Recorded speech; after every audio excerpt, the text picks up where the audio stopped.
Welcome to social post. నేను Nihal. So ఈరోజు market ఎలా ఉంది అండ్ ఈరోజు మార్కెట్ మొత్తం నాకు పాజిటివ్గా కనిపించింది, కానీ మాధవ్ రెడ్డి మేడంకి ఎలా కనిపించింది దీని గురించి మనం మాట్లాడదాం. Hello ma'am, welcome to social post. Thank you. Yes madam, ఈరోజు మార్కెట్ అనేది నాకు పాజిటివ్ సైన్లో కనిపించింది. సో మీకు ఎలా అనిపించింది? సో మార్కెట్స్ అయితే ఈరోజు ఎస్పెషల్లీ ఈరోజు అయితే కొంచెం పాజిటివ్గానే కనిపించండి, 25,900. బట్ లాస్ట్ 3 సెషన్స్ అయితే మాత్రం చాలా అగ్రెసివ్గా సెల్ చేశారండి. ఒక టైంలో ఒక 25,700 ఆ రేంజ్కి కూడా మార్కెట్స్ అంటే ఆల్ టైమ్ హై నుంచి 600 పాయింట్స్ వరకు డౌన్లోకి వెళ్ళిందండి. సో అందరూ కూడా ఇన్వెస్టర్స్ అందరూ కూడా ఒక్కసారిగా ఏం జరుగుతుంది, ఎందుకు ఒక్కసారి ఈ విధంగా ఫాలో అయింది లాస్ట్ 3 సెషన్స్ నుంచి అయితే మాత్రం చాలా వరీసమ్గా అనిపించింది. అంటే దానికి మెయిన్ రీజన్స్ రూపీ ఫాలో అవ్వడం అనేది మనకి మేజర్ రీజన్ కనపడుతుంది. ఆల్మోస్ట్ మనకి రికార్డ్లో ఈరోజు కూడా ఇంకా 90.30 90.40 వరకు కూడా రూపీ అనేది మనకి రికార్డ్లోని మనకి రావడం అనేది చాలా నెగిటివ్గా మార్కెట్స్ రిసీవ్ చేసుకున్నాయి. ఇంకా తర్వాత extended delay in US India trade deal చాలా డిలే అయిపోతుంది. అక్కడి నుంచి కూడా మనకి ఎటువంటి పాజిటివ్ న్యూస్ కూడా రావట్లేదు, కన్ఫర్మేషన్ రావట్లేదు. ఇది ఒక రకమైన నెగిటివిటీతోని మార్కెట్స్ అయితే కంప్లీట్గా మనకి సెల్ ఆఫ్ అయితే లాస్ట్ 3 సెషన్స్ కనిపించింది. ఈరోజు థర్స్డే రోజు కొంచెం మళ్ళీ 25,900 దగ్గర మార్కెట్స్ అయితే ట్రేడ్ అవుతూ ఉన్నాయి. సో ఎందుకంటే అక్కడ నుంచి యుఎస్ నుంచి ఒక డెలిగేషన్స్ అనేది స్టార్ట్ అయింది. Again on India US trade deal గురించి మళ్ళీ డిస్కషన్స్ అనేవి చాలా పాజిటివ్గా స్టార్ట్ అయ్యాయి. అంతకుముందు మనకి రష్యా నుంచి పుతిన్ గారు వచ్చారు. సో అక్కడ కొన్ని అగ్రిమెంట్స్ జరిగాయి. ఆ తర్వాత ఇమీడియట్గా ఇప్పుడు మళ్ళీ యుఎస్ నుంచి మనకు ఒక డెలిగేషన్ అనేది వచ్చింది.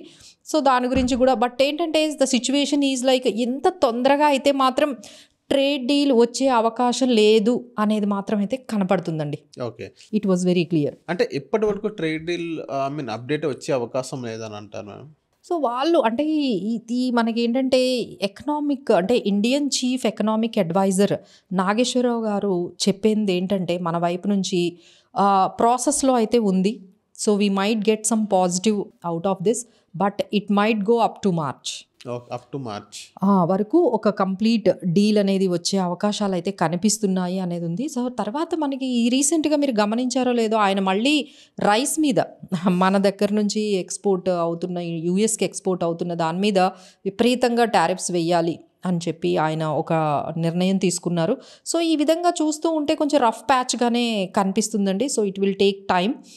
సో వాళ్ళైతే డెడ్ లైన్ అయితే మార్చ్ అనేది పెట్టుకున్నారు. సో ఎస్పెషల్లీ ఐటీకి సంబంధించినవి మాట్లాడుతూ ఉన్నారు. అలానే మనకి కొన్ని అగ్రి ప్రోడక్ట్స్, టెక్స్టైల్స్ గురించి మాట్లాడుతూ, ఎందుకంటే మేజర్ ఎక్స్పోర్ట్స్ మన ఇండియా దగ్గర నుంచి యూఎస్కి వెళ్ళేవి టెక్స్టైల్స్ కానీ, అగ్రి ప్రోడక్ట్స్ కానీ, లేకపోతే జెమ్స్ అండ్ జ్యువెలరీస్, ఆ తర్వాత ఐటీ.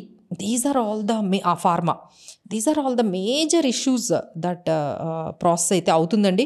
కంప్లీట్ అయితే అవ్వట్లేదు. So it is still is on the ప్రాసెస్లోనే ఉంది. So it might go up to March. అంటే ఈ ఇయర్లో అయితే అయ్యేటట్టు అయితే కనిపించట్లేదండి, ఎందుకంటే మనకి ఎండ్ ఆఫ్ ఇయర్ 2025కి వచ్చేసాము. సో ఏదైనా ట్రేడ్ డీల్ ఉంటే మనకి 2026లోనే అయ్యే అవకాశం ఉంది.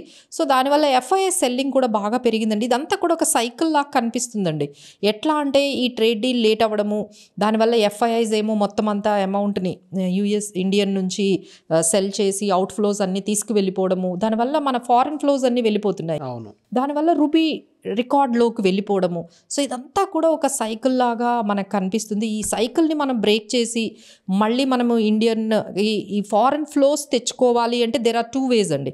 ఒకటి ఏంటంటే ఈ ఇండియా ట్రేడ్ డీల్ జరగాలి, ఎఫ్ఐఐస్ అందరూ కూడా మళ్ళీ ఇండియన్ మార్కెట్స్లో ఇన్వెస్ట్ చేయాలి, లేదు అంటే ఎక్స్పోర్ట్స్ పెరగాలి.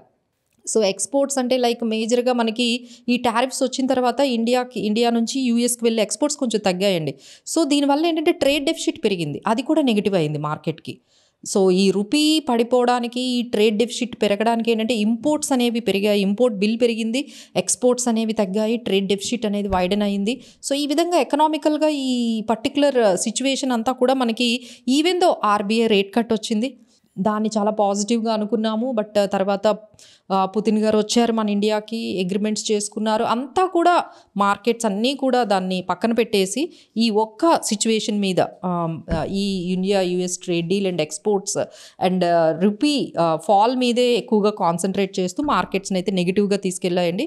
బట్ సిచ్యువేషన్ ఇప్పుడు కూడా అంత కాషియస్గానే ఉంది, ఇంకా కన్సాలిడేషన్ ఫేజ్లోనే ఉంది. So 25,600 is being the support levels for the market and it might go to up to 26,000. So ఒక 500 రేంజ్లో మార్కెట్ కన్సాలిడేట్, అంటే ఈ ట్రేడ్ డీల్ వచ్చేంత వరకు ఈ లోపు ఈ మధ్య ఈ రేంజ్లోనే మార్కెట్ కన్సాలిడేట్ అయ్యేటట్టుగా కనిపిస్తుంది. ఓకే మ్యామ్, ఇప్పుడు చూసుకున్నట్టే మార్కెట్ ఎలా ఉంది? ఇప్పుడు నిఫ్టీ 50 కానీ ఇప్పుడు బ్యాంక్ నిఫ్టీ కానీ ఈ రోజు ఎలా ఉంది మ్యామ్ ఇప్పుడు మొత్తం చూసుకున్నారు? సో ఈ రోజు అయితే ఇప్పటి వరకు అయితే ఎప్పుడైతే ఈ నెగోషియేషన్స్ అనేవి స్టార్ట్ అయ్యాయి, ఒకవైపు ప్రాసెస్ స్టార్ట్ అయింది, అట్లీస్ట్ డిస్కస్ చేస్తూ ఉంటే ఎక్కడో దగ్గర అగ్రిమెంట్ అయితే కుదురుతుంది కదండి. సో ఆ ప్రాసెస్ అయితే స్టార్ట్ అయింది, దాన్ని మార్కెట్స్ కొంచెం పాజిటివ్గా తీసుకున్నాయి. అలానే ఫెడ్ రేట్ కట్, ఎస్పెషల్లీ ఈ రోజు కొంచెం మార్కెట్స్ ఇంత పాజిటివ్గా ఉండడానికి ఏంటంటే ఫెడ్ రేట్ కట్ అనేది మనకు జరిగింది. 25 బీపీఎస్ పాయింట్స్ తగ్గించారు. సో ఇప్పుడు అది యూఎస్లో ఇంట్రెస్ట్ రేట్స్ 3.5 నుంచి 3.75% వరకు వెళ్ళాయి. అక్కడ వాళ్ళు ఇచ్చిన ఈ ఏదైతే ఆ తర్వాత అంటే ఫెడ్ రేట్ అనౌన్స్మెంట్ అప్పుడు వాళ్ళు కొన్ని అంటే మార్కెట్స్ గురించి కొన్ని చెప్పారండి. జీడిపి గ్రోత్ గురించి వాళ్ళు 2.3% యూఎస్ జీడిపి గ్రోత్ గురించి మాట్లాడారు. ఇన్ఫ్లేషన్ న్యూట్రల్గా ఉంది, ఇప్పుడే అంతా వర్రీసమ్గా లేదు. So inflation between 2.4%. అలానే అక్కడ మనకి ఒక $40 బిలియన్ లిక్విడిటీని కూడా పంప్ చేస్తున్నారు. సో రైట్ నౌ ఈ పాజిటివ్ న్యూస్ అంతా కూడా యూఎస్ మార్కెట్లో పాజిటివ్గా కనిపిస్తుంది. యూఎస్ మార్కెట్స్ పాజిటివ్గా అవ్వడం వల్ల ఈరోజు మనకి ఇండియన్ మార్కెట్స్ కూడా కొంచెం పాజిటివ్గా, ఏషియన్ మార్కెట్స్ కానీ ఇండియన్ మార్కెట్స్ కానీ పాజిటివ్గా అయ్యాయి. So these are all what happened in US.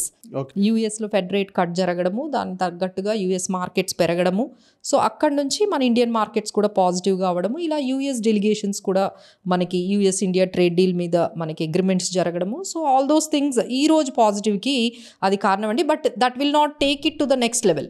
ఇది మనకి సరిపోదు. మన మార్కెట్స్ 26,200 తర్వాత 26,300 వెళ్ళాలి అంటే మాత్రం it need to be huge success in India US trade. అది ఎంత టైం పట్టచ్చు? ఇండియా 2-3 months అనేటట్టుగా అయితే కనిపిస్తుందండి. ఎందుకంటే వాళ్ళే మనకి చెప్పారు, లైక్ మన చీఫ్ ఎకనామిక్ అడ్వైజర్ చెప్పారు కొంచెం మార్చ్ వరకు ఈ నెగోషియేషన్స్ నుంచి అగ్రిమెంట్ రావడానికి టైం పడుతుందని చెప్పారు. బట్ మనకి ఈ లోపే మనకి ఇప్పుడు లైక్ బడ్జెట్ స్టార్ట్ అవుతుంది. ఫిబ్రవరి మనకి ఫస్ట్ మనకి బడ్జెట్ స్టార్ట్ అవుతుంది. So now the focus will be on that also. Let's see how the markets, but it will be right now cautious మోడ్లోనే ఉన్నాయి అండ్ కన్సాలిడేట్ మోడ్లో ఉన్నాయి అని చెప్పారు. కన్సాలిడేషన్ మార్చి దాకా అంతే అంటారా? అంటే ఈ లోపు బడ్జెట్ అని ఈవెంట్ ఉందండి మనకి. సో ఈ ఈవెంట్ వరకు అయితే మాత్రము ఈ రేంజ్లో ఉంది, 26,000 బిలో.